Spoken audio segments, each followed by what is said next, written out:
Hey there, welcome back everyone. This is part 3 of the Yin Yang mini series.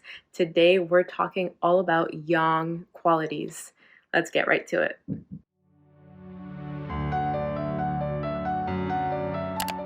Welcome back. This is another episode of the Holistic Me podcast, a journey to finding wellness within. I'm your host, Jessica Bravo.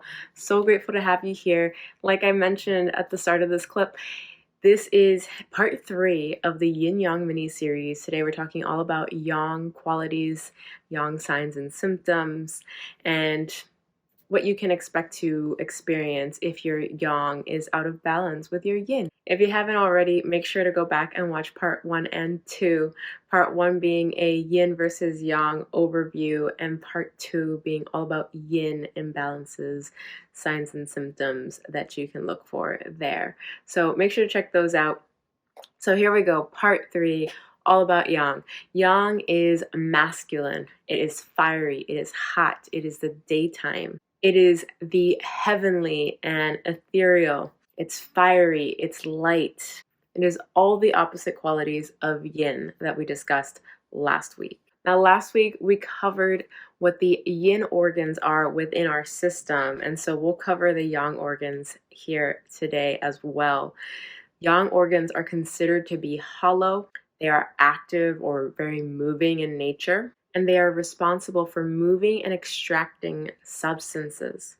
In contrast to Yin organs, we can actually live without one or two of these Yang organs. The Yang organs include the stomach, small and large intestine, gallbladder, and bladder. In order for these organs to achieve their task of moving and extracting substances, they are always in a constant state of movement or flux.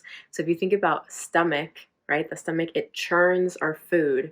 It has this muscular contraction that happens within the stomach to break down the food and move it along the digestive tract. Large and small intestines, same thing, right? They have this constant motion in order to move the food through our system, our digestive tract, but also extract the substance or the nutrients from the foods and eliminate the waste. We've discussed over part 1 and 2 how there is this Yin within Yang quality or Yang within Yin.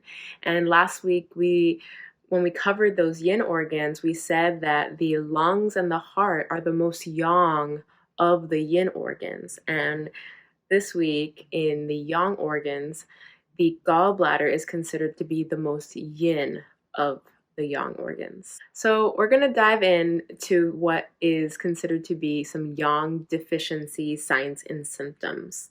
Last week we talked about Yin deficiency. Today we're talking about Yang deficiency. So this Yang deficiency includes lack of energy, coldness and clamminess of the skin, especially on the extremities, low back pain or soreness, poor circulation, poor digestion or loose stools. You can have a pale complexion, low libido, and edema.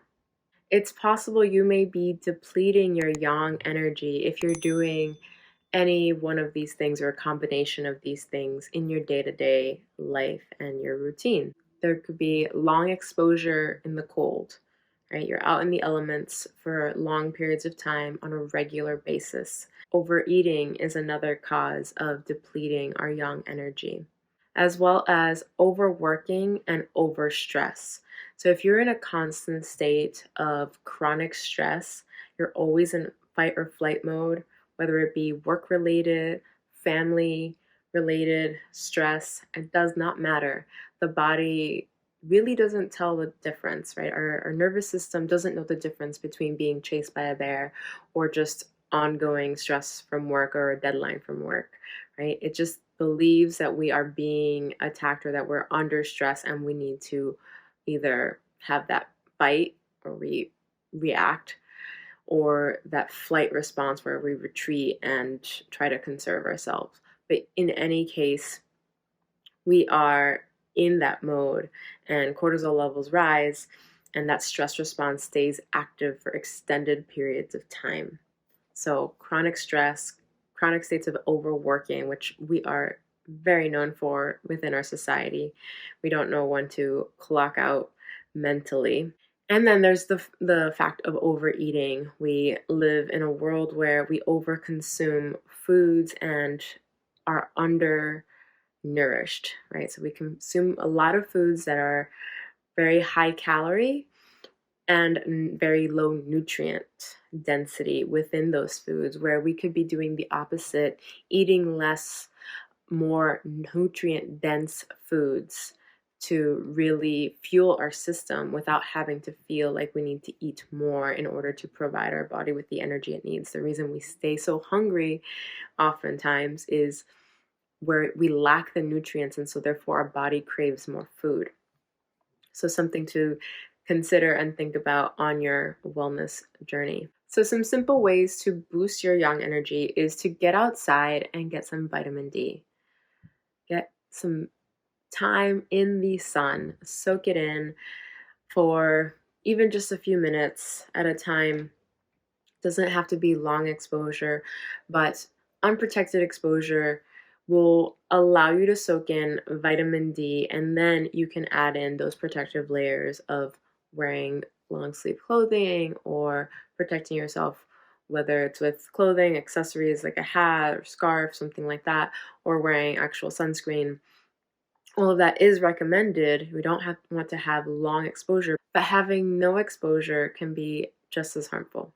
The other is to eat warm, nourishing foods. So here are some options for you to consider: cherries, dates, raspberries, strawberries, ginger, which is one of my personal favorites, turmeric, garlic, and clove, parsnips, kale, cabbage, onion, chives, and for a drink, chai tea is excellent.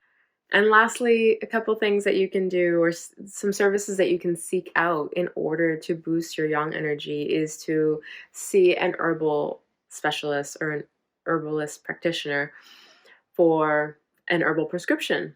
And you want to seek this out professionally, not do it yourself. It's very important to consider all aspects of where you are right now on your health journey, all symptoms, not just what relates that you might feel matches in this current scenario of what we're talking about with yang energy. But all systems need to be considered before an herbal prescription can be made. And lastly, acupuncture and moxibustion through a licensed acupuncturist like myself, in order to boost your yang by using your body's own natural healing system. So that is yang deficiency in a nutshell. If you find that you're having any of these symptoms or signs that you're experiencing, consider some of the things that I shared on how to boost your yang energy naturally, and make sure to go back and tune in to the yin versus yang episode part 1 and part 2, where I go over yin deficiency and see where your imbalances might lie. Start to tune in to what your body is trying to communicate with you. It's so important to really listen and see what our body's needs are, rather than just aimlessly following a routine just because it's something that we're used to or we believe to be good for us.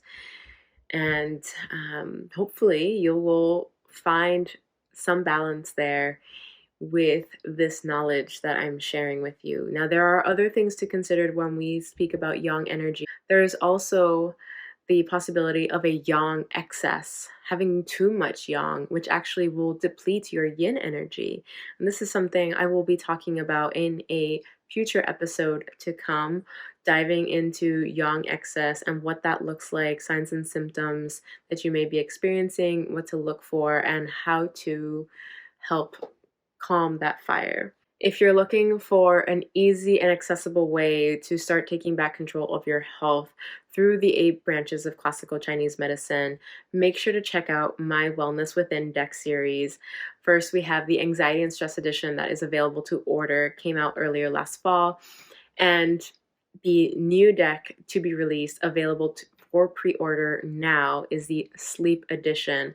These are card decks that will help you in creating your own wellness routine at home that can be done either simply using a single card or creating a practice with multiple cards combined together. Make sure to check that out. Link is in the description below. Thank you so much for being here. I truly appreciate all of you. Make sure to hit that subscribe button and notification bell to tune in to all of our weekly episodes Monday, Wednesday, and Friday. And join our Facebook group, the Holistic Me Community, so that you can join me on the Wellness Wednesday live episodes happening in the Facebook group every week. Until next time, my friends, stay well.